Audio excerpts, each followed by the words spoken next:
It could be a new trend in attacking animal rights, stripping of the grassroots power of local activism. It's happening in Utah, and it could roll back some hard-fought victories. That's next on the PETA Podcast.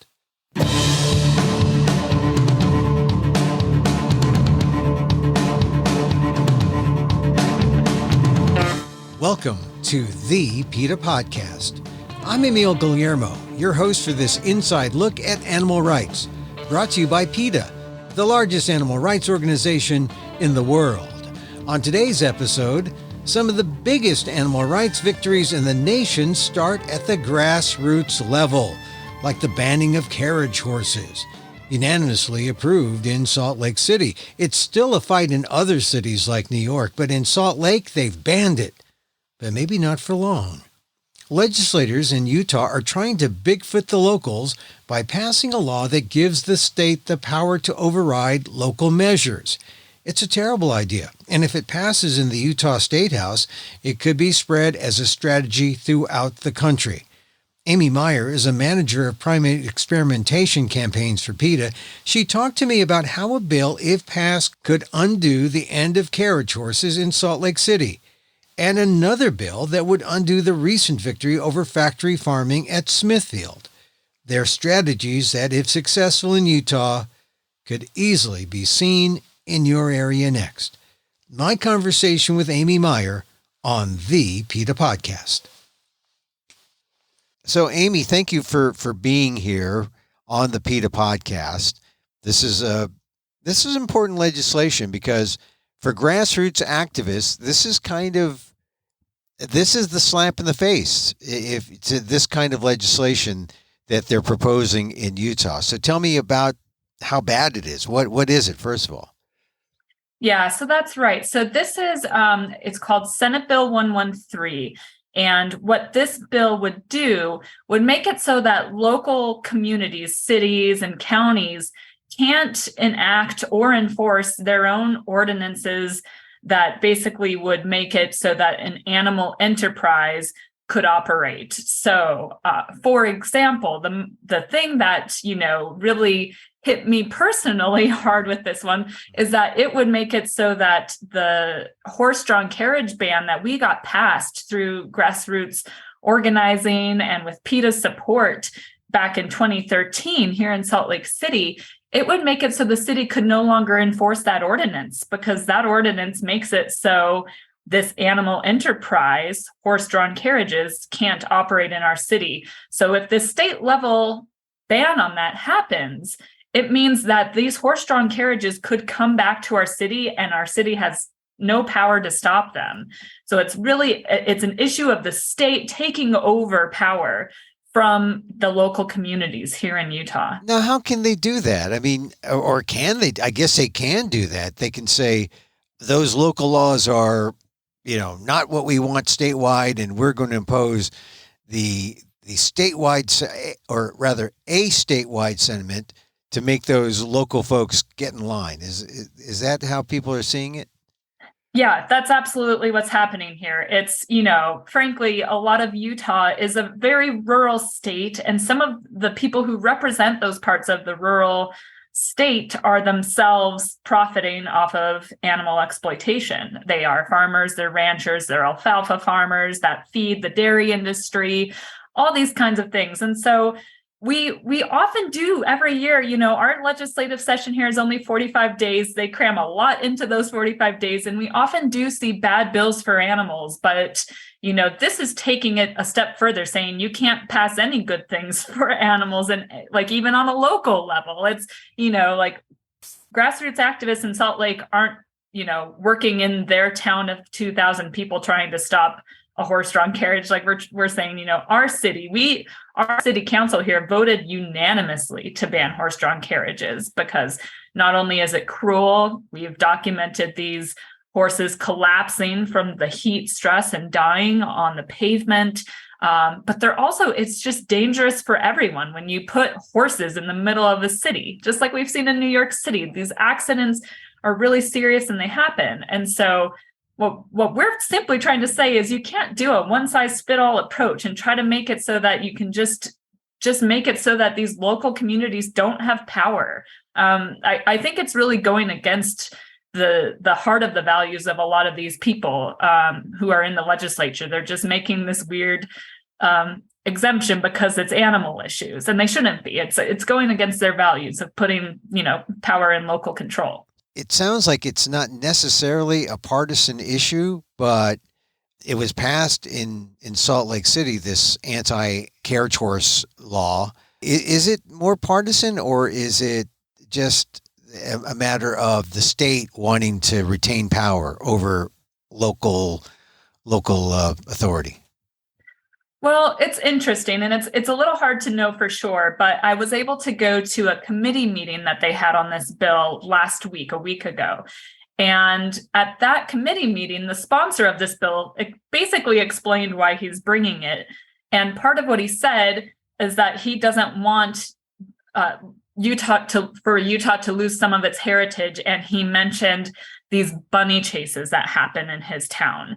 And for people who aren't familiar, last year, and I think in previous years too, but I know last year, local activists as well as PETA were pressuring the mayor of this town to not let this Easter event happen, where these adults just put these rabbits in a field, hold them there until they tell these children go, and then they let go of the rabbits, and the rabbits are either frozen in fear because there's all these people making a huge commotion around them, or they are terrified and running. And all that happens is these kids just try to tackle these bunnies. Really? And there's video of it. These kids are just throwing themselves onto the rabbits. It's a competition to try to catch the rabbits. And it's just horrifying. These are prey animals. They are horrified. And of course, this is very likely to end in injury for these rabbits who have delicate bodies. When kids are just slamming their body down on them, it's just cruel. And so the person who's introducing this bill said, we don't want anyone to stop our bunny chases, which is that's the level we're talking about of decency to animals that some of these people have, to be honest. Well, just wait till one of their kids get hurt in the bunny chase. Yeah, that's right. It could be hurtful for the kids too. And it's just not teaching kids the right values about how we should treat animals. I mean, there's so many opportunities to do good things for bunnies around Easter, right?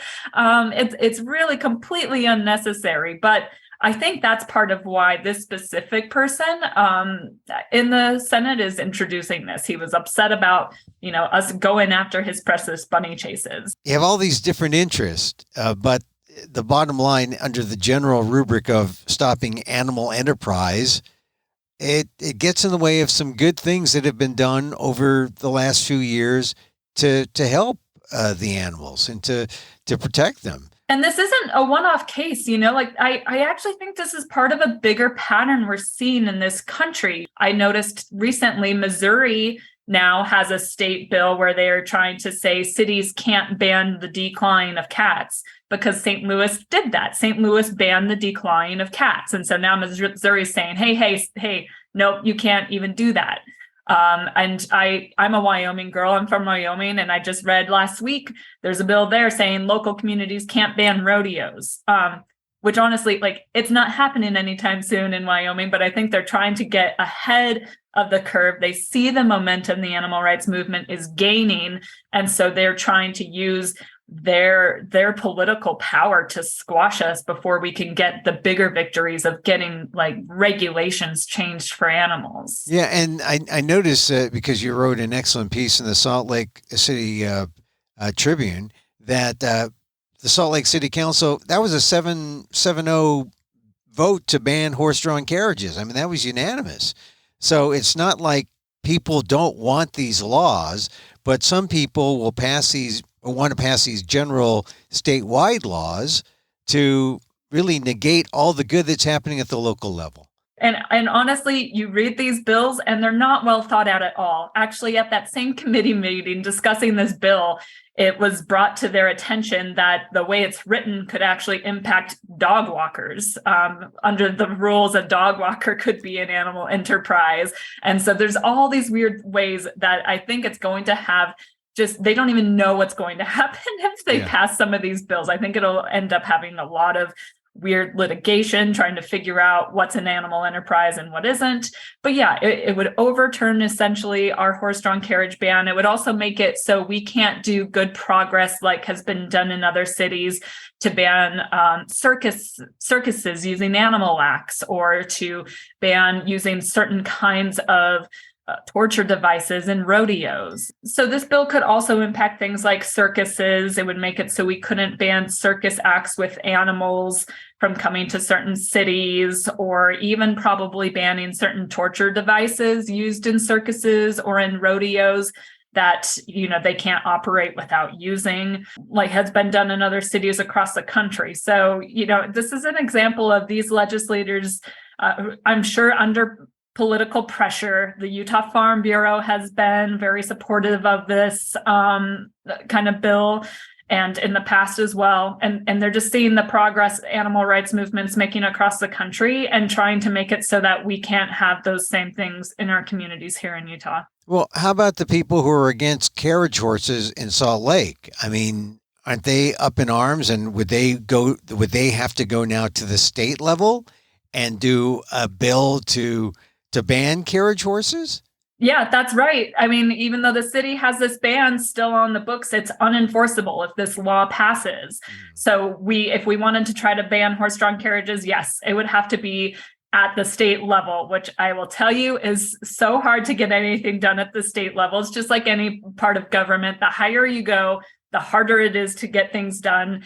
And the Utah legislature only meets for 45 days out of the year. So they're not even in session for the vast majority of the year. So even if we wanted a state ban, we'd have to wait almost a year to even see if we could get it on the table.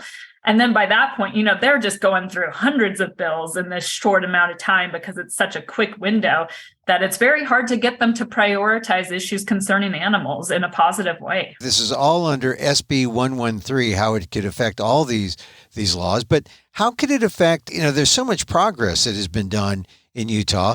The first ag-gag laws were done in Utah. Those are mostly state level, right? Not local, right? Yeah. So in the state, and I was, as maybe I was the person who was charged under Utah's ag-gag law back in 2012. And, eventually we were able to overturn that with PETA's help, of course. And so that's not on the books anymore. So I don't think this would impact things like that, since that law isn't on the books anymore. But it's honestly just really hard to know for me exactly where they're thinking and all the things that they would want to be doing with this law, and, the kind of precedent it could set for other things they want to do down the road. So what is the strategy to try to defeat SB 113? Because it sounds like it's one of those insidious things that once it gets done, who knows what else it could stop? I mean, or it forces people at the local level, if you want to do something in your neck of the woods in Utah, it forces people to go up to the state level, which, as you point out, is not impossible, but they've raised the bar quite a bit. That's right. Yeah. So our local group, Utah Animal Rights Coalition, we've been trying to at least spread the word to local voters to make sure they know about this issue, because it's hard to even know about all the bad bills happening. To be honest, there's so much going on at the legislature in Utah in these quick 45 days. So what we've been doing is really just encouraging our members and supporters, and we encourage PETA's members and supporters too, to be calling their representatives and their senators. SB 113 right now is still in the Senate. So next it will be going to a vote in the Senate. So we're encouraging everyone to call their senator and urge them to vote no on SB 113. And then, of course, it's worth calling your representative too, because if the Senate passes it, it will quickly go over to the House of Representatives for their vote too. So, it makes it very easy. If you Google online, you can see who your representative and senator are, pulls up their phone number, give them a text, give them a call, email, do everything you can to tell them that, you're their constituent and you don't want them to be voting on this. Now, we're talking specifically about Utah, though, now. Yeah. And so right. Some people would say, oh, well, it's a fairly small segment of a small part of the United States. Or is it? Or how would this apply, or why would this be of concern to people nationwide, do you think? One reason it should concern people nationwide is because we often see these start in the easy states. So it's just like ag gag. Ag gag started in where? Like Iowa, it starts in the states that it's like, well, who really cares about Iowa or whatever the state is, Idaho, Utah. But as soon as one state starts getting these bad laws for animals, other states start taking their language. They start using that as precedents to pass their own bad bills. So even if it's a small state, even if it's a state that seems like maybe it doesn't matter, it really has huge repercussions. And, I would also mention that there's all kinds of, animal enterprises in this state. We have some of the largest factory farms in this state. We have some of the highest number of mink factory farms for the fur industry. Like there's so many animals who are impacted when bad bills for animals are passed here in Utah. So when you talk about a bad bill, part of what makes this a bad bill is it's kind of vague. It's not really detailed in terms of what they're really after, but it includes any business that, quote, sells animals or animal products for profit.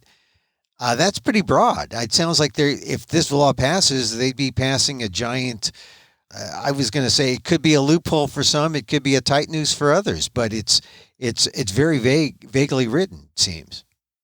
That's right. It really is. And a similar bill was actually introduced last year too, and it ultimately got squashed. A lot of people were speaking up against it. And the only thing that changed really this time is that they made an exception for pet stores. Pet stores are not considered an animal enterprise now because a lot of people last year were up in arms that we can't try to keep pet stores that are selling puppy mill puppies out of our communities. So they tried to appease some people by taking that out. But a lot of the same problems that people were raising last year about, all the types of businesses that could be animal enterprises, which, includes things like dog walkers, maybe even, or restaurants that serve meat. I mean, who knows what other terrible businesses could even crop up or start, calling themselves an animal enterprise and getting away with things because local communities can't enforce any rules about them. Yeah, you talked about the legislator who was upset she didn't want to see the bunny chase be eliminated, or he didn't want to see the bunny chase eliminated. But why don't they just pass a statewide ordinance specific to the bunny chase to keep the bunny chase? I mean, there are ways to do it without being so general. I'm sure that a lot of it is because there are, lobbyists like the Utah Farm Bureau who is constantly afraid of what animal rights people are doing. And, there's actually another bad bill up there, HB 114, that is in direct response to a case that was litigated here in October, the Smithfield trial, which I know the PETA podcast talked about. Yeah. And so now the state is introducing a bill to try to make it so that people can't even use the kinds of defense that they used in that case if they're trying to make their case for why they should be proved innocent for rescuing sick and dying animals. And so I just think it's all because these people in power, the people making the laws, are hearing from lobbyists of these big and powerful industries. And frankly, they're not hearing from enough of the vast majority of compassionate people who want to be protecting animals and demanding more protection of animals from these people, not less. And so, I'm always encouraging everyone to be reaching out to whoever your elected officials are to make sure they know that people who are voting them and keeping them in power really care about animals and want to see them doing more to protect them and not less. They really need more protection on every level in every community. So if a senator or a House member in Utah gets flooded with calls from people from other states, does it still matter to them, or do they ignore those calls? To be honest, I think that they probably ignore those calls. They want to be hearing from the people who vote them in, the people who are going to be voting them for next year. But I'm not a lobbyist or anything like that. I just see bad things happening to animals and want to help. So maybe I'm wrong there, but I think the most good we can do is really, focusing on the people who we're electing and pressuring them that way. But then again, for people who aren't in Utah, it's important to just understand, like you were saying, that these little things start in states that people don't think about or care about, and then they balloon when the language of a law is borrowed and passed in another state. And then it just snowballs into one big ugly mess where it's all anti-animal legislation. That's right. And I think, a big lesson here is that these animal abusing industries are always thinking one step ahead of how they're going to keep protecting their profits. And so it's up to the animal rights community to also be thinking one step ahead and how we're not going to let that happen in our states, in our communities, and in our countries. We are going to keep progress always moving forward and not backwards. Well, tell me about, we talked about your involvement in the successful passage of the ag-gag law. Tell me how that's going, and tell me the importance of that and how it, the passage of that law, how it affected other states and the the protection of people's rights to see and know what's going on in these animal industries. Yeah. So, the good news is that I had thought after we defeated the ag-gag law here in Utah that maybe the legislature would respond by trying to write a new version that maybe might stand a little bit, they could just try again and see if they get sued again or see if it becomes a problem for them again. And they haven't done that. They haven't tried to reintroduce things. I think they frankly saw that it's just not a good bill to pass, and that it's really hard to ever do something like it under the First Amendment. And there's been other states too that have been knocking these ag-gag laws out, and not as many getting reintroduced. So that doesn't seem to be the strategy among the factory farming industry anymore, from what I can tell.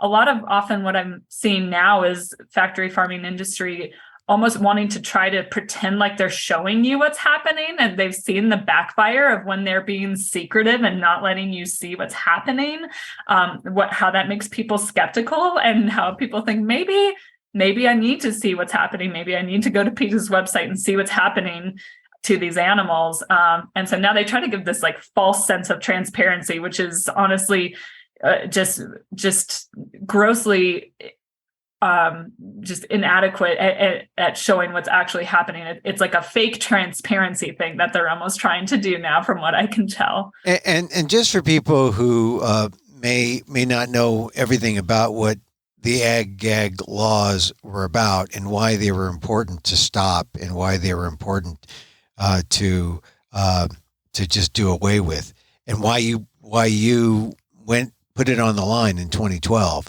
to try to reverse the ag-gag laws. Just explain the importance of fighting those ag-gag laws. Well, again, it's really just about kind of controlling the information that people get about what's happening to animals in our country and what was happening to, the so-called food that they're eating. These ag-gag laws that we're making it so that it would be a crime to either to like trespass onto a slaughterhouse or into a factory farm, or to, in some states, like in Utah, it was a crime if you became an employee under false pretenses. So if you were like an undercover investigator from PETA, it would be committing a crime to be filming what's happening in these factory farms and sharing that with the world. And, it's such a threat to the First Amendment. It was wild. When I was charged under ag-gag, it was very interesting how many different, all kinds of different people were really concerned about what was happening with these laws. Even people who didn't necessarily care about animals yet were like, oh, wait a minute, what's happening? Like, you're not allowed to share this kind of stuff. These are, this is feeding our children. We need to know what's happening in these places. So that's really what and of course, it's so important that we know what is happening to these animals. And PETA's undercover work has been some of the most important work that the organization has done to really expose people, so we understand what's happening to these animals, the way that they are crammed into cages so small they can't even lift their wing and are surrounded in disease and having to sit in their own, urine and feces, and like that's then becoming the food we eat. Like, no, people want to be able to see that so they can make their own choices on if this is an industry that they're going to support or not. Yeah, you've been able to fight the ag-gag law there in Utah. Other states are doing it as well, but there are still a number of states that still have them, right? Yeah, there are still some states, and I know that it's still a battle trying to win those ones too. So hopefully, we're starting to set better precedent by, like the Utah one we were able to overturn, and some of these other states overturning it. So, I'm optimistic eventually the rest of them will topple too. All right. So we talked first of all about SB 113, about the animal enterprises and how it could have a ripple effect on all good laws at the local level, because it makes everything at the state level. And you talked about we talked about the ag law. Any other legislation bits that you're encountering there that people should be aware of as well? This is a tactic that they're using, or this is something that the anti-animal rights folks are using against the animals. The other bill right now that is facing Utah specifically is House Bill 114. And this is a bill that is in direct relation to the Smithfield trial that happened here in October, where two activists with Direct Action Everywhere were on trial because they had rescued two sick and dying piglets from a Smithfield pig factory farm during the case of their investigation. These piglets were not going to live. They were so sick and injured that they would have been worth absolutely nothing to the industry. And that was a lot of their defense in court, was saying, these animals, in order to burglarize a place and in order to engage in theft, you have to be taking something of value, property, which sadly is still what animals are considered in this country, but property has to have some kind of monetary value. And these sick and dying piglets had no value because they were sick and dying. And so because they won that case, that Smithfield case, though that jury of peers in southern Utah found that they agreed with them, and that, they didn't commit this crime. The prosecution didn't present an effective argument proving that they had, committed this serious crime that could have put them in jail for 20 years. And so now in response to that, they are, I think the state is bitter that they lost that case, frankly. So now they have their friends up at the Hill introducing House Bill 114 that says that you can't, even if you're a defendant in a crime like this, a so-called crime like this, you can't even present evidence that you took a sick and dying animal. Like, you couldn't present the evidence that this was a sick and dying animal that you took out of a factory farm. So it's just, it's making one huge step forward. The Smithfield trial was a great success for this movement to really, say like that the people, random people, not animal rights people, a jury in southern Utah found that this was not theft. This was saving two dying piglets. And now the state's trying to say you can't even say that next time that they were sick and dying. Well, that's pretty infuriating, that the piece of evidence that allowed the activists to go free, they're going to disallow it legally by legislation so that it negates the victory of the Smithfield case, essentially. Yeah. So, I mean, of course, those people are already, they've already won their case, and it's not like they would go to jail or anything, but it really is about trying to control for, a potential next time. Right, and right. It's really going to, it's actually, there's a member of the jury who's very upset by this because it's taking away, the power of the jury. Like, juries ought to be able to hear all the evidence in a case. And if you are being, if you're accused of a crime, you should be able to present all the evidence you have of your innocence. Taking away any of that is just really undemocratic altogether. And, luckily, like even one of the jurors in the case is now, calling these representatives up at the Hill. They had a great article in the Salt Lake Tribune as well about why they're opposed to it. But unfortunately, so far, that bill has already passed in the House and now is in the Senate. And so it could potentially pass altogether there pretty soon. So now we're talking about the Utah legislature. I guess they have a hill there too. Oh, yes. Sorry. Yes. It is. It's on the top of a hill, literally. But yes, this is still in the Utah legislature. So, but that's not to diminish it. It's important because it's a tactic. And if people understand the tactics that are being used in a state like Utah, and if it's successful, you'll start seeing it come to your neighborhood or your state or your town. And people are going to try to say, well, this is, quote unquote, best practices, legislative practices to fight animal rights. And so it's important to know these are the things that you can look forward to if it's successful in a state like Utah. Yeah, that's right. I think a lot of some of the biggest or craziest ideas about how to handle animal rights people will be started in states like ours, where they don't think that there's, as strong of a animal rights community. But I think they've started to be surprised. I know a recent committee heard from hundreds of people, including a lot of PETA supporters here in Utah, trying to get them to oppose of these bills. And so I think they are starting to see, even in a state like ours, there's a lot of people who care a lot about animals. Well, now you say even in a state like yours, Utah, implying that, well, it's kind of conservative. It's kind of, it has its values, but don't you find that there's a real, say, bipartisan bent in terms when it comes to animals, that people can come together on animal issues most of the time? Oh, absolutely. I absolutely think that. I have a very memorable moment when I was up at the Utah legislature one year doing a tabling event. And at the time, I had a rescue dog, a rescue beagle named Ellie, who had been rescued from a laboratory, who had been used in really cruel and unnecessary experiments for the first 8 years of her life before she got to me.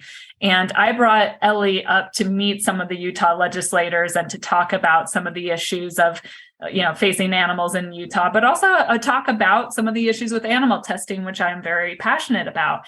And I had multiple members up there who said essentially the same thing. They said, this is something we can all agree on. Like, they would look at Ellie and say, everyone can see how important these dogs are, and how, these dogs are what can really bring us together. And just acknowledging that. And I think it's really true where there's they didn't want to talk to half the other tables there. They were only choosing which tables they could tell was their issue, but they all were like, wow, okay, here's an adorable dog. Everybody loves an adorable dog. And, I think everyone wants to protect at least some of these animals. We just got to get everyone to see that no matter if they're dogs or if they are monkeys or rats or cows, they all need protection. And so we're still working on that part. But it really has been a bipartisan issue. We see that a lot here in this state. Well, I hope you get to the bipartisanship of SB 113, that anti-animal enterprise bill that they're trying to pass there. And I just wish you the best, Amy. I know that you are such an activist. You're not going to let this happen. Yeah. Well, thank you. We're certainly doing our best. And, no matter what they throw at us, no matter what we throw at us next, we have to just always keep going and keep advocating for animals in any way we can. Even any hurdles they try to throw up at us, it's not going to stop us, right? We always have to keep moving.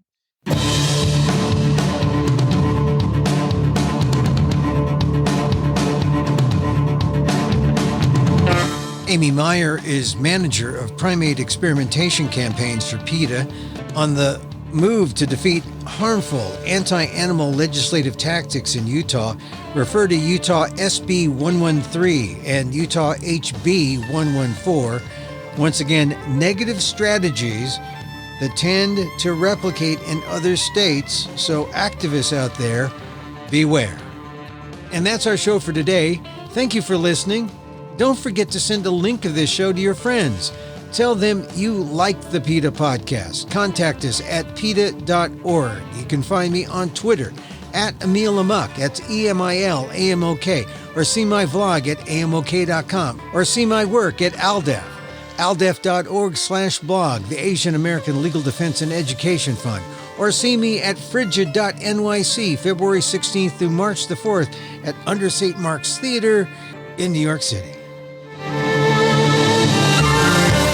Once again, thank you for listening. Check out all our episodes on your favorite podcast app or on Apple Podcasts, where you can subscribe to as well as rate and review the show. It helps get the word out about the issues you care about. Our music is provided by CarbonWorks. Check them out on YouTube. And join us again next time for more insight into animal rights and the fight for a cruelty-free world on the PETA Podcast.